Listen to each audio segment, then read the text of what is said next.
Bismillahirrahmanirrahim. Awalan assalaamu calaykum waraxmatullaahi tacaala wabarakaatu. Daawadaha qiimaha badan kusoo dhawaaw Abekatich.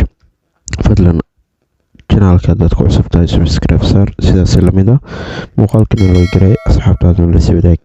Maanta muuqaalkeena waxaan ku eegi doonaa hadduu eebbi idmo insha Allah asxaab badan arday ku xiran janaal Abekatich oo naga soo codsaday sida Facebook page-ka merging lagu sameeyo experience ah qaabka merging-ka loogu sameeyo hadduu la yiraahdo.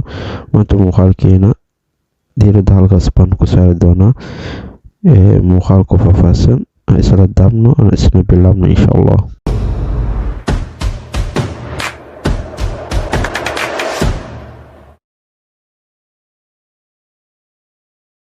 ugu horeyn horta hadduu page-kaaga experience uu ku yahay aragtay sida hadda update-ka ay ku sameeyeen malaha meel merging laga soo saaro, laakiin haddii aad computerka isticmaaleydid way leedahay meel merging laga soo saaro. hadda computerna kama isticmaalayo meel merging laga saarana ma aysan laha. fadlan waxaa ka codsan lahaa haddii page-kan Abekatich aad ku cusub tahay inaad follow inoo saartid, sidaas lamid ah TikTok-gan aad soo booqatid follow saartid, Instagram-keenani waxaa dhan description-ka ayaan ku dhigi doonaa inaad soo booqatid oo aad eegana aad noo saartid. follow, subscribe, like, share, comment intaba waa xagina. bal marka yaan hadal kugu daalinin waxaa tegi doonaa Google Chrome markaad tagtid waxaa soo kicin doontaa Facebook-gaaga. waxaa soo kici doontaa Facebook-ga markaa sidaas ugu dhufatid sidan ayuu kugu soo kici doonaa hadduu abidmo. markuu sidan kugu soo kaco waxaa sameyn doontaa one option oo keliya option-kaasoo ah linkigaas waxaana kusoo dhigi doonaa qaybta description-ka hadduu idmo insha Allah binillaahi kariim. linkigan waaye waxaana ku qoran Facebook business merging open ayaan dhihi doonaa, ama adig copy inaad soo dhaadid waxaa keensan doontaa qaybtaas. ana hadda wuxuu dhahayaa markaa merging ku sameynaysid sembir wuxuu kaa rabnaa doonaa in password ay gelisid oo ay u xaqiijina in aad leedahay in kale. kadibna maaragtay qaybtan hoose ku qoranta continue ayaa ku dhufan doontaa.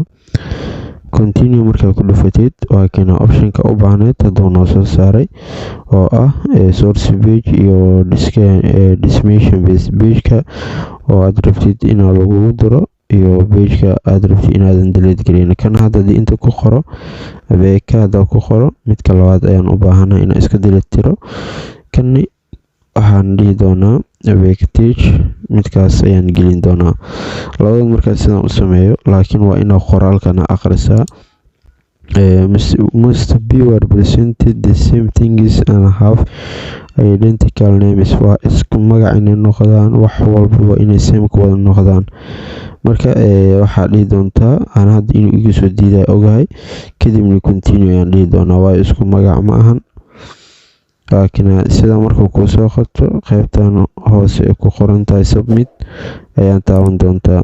ana hadda sida u jeedid wuxuu ii soo qoray page cannot be merged, we cannot process your merging request because the selected pages do not represent the same entity. the selected pages name is needed wuxuu u baahan yahay same in order inay wax walba same eligible to merging. you can learn more how to change page names here. sida page names u bedelan lahayd inta ka fiirsa linkiga antaki waxyaalahaas ku dhaha. marka insha Allah binillaahi kariim maanta muuqaalkeena waxaan jeclaystay asxaab badan oo iga soo codsatay inay merging-kaas aan soo sameeyo hadduu alla yiraahdo. marka maanta muuqaalkeena xagga ayaan diiradda ku saaraynay. intaan ku kulmi doono muuqaalkan la mid ah insha Allah waxaan idinkaga tegi doonaa. assalaamu calaykum waraxmatullaahi tacaala wabarakaatu. ugu dambeyn gabagabadii iguna nudkii janaalka nagu soo biir, maxaad ka qabtaa haddaan nagu soo biirtid.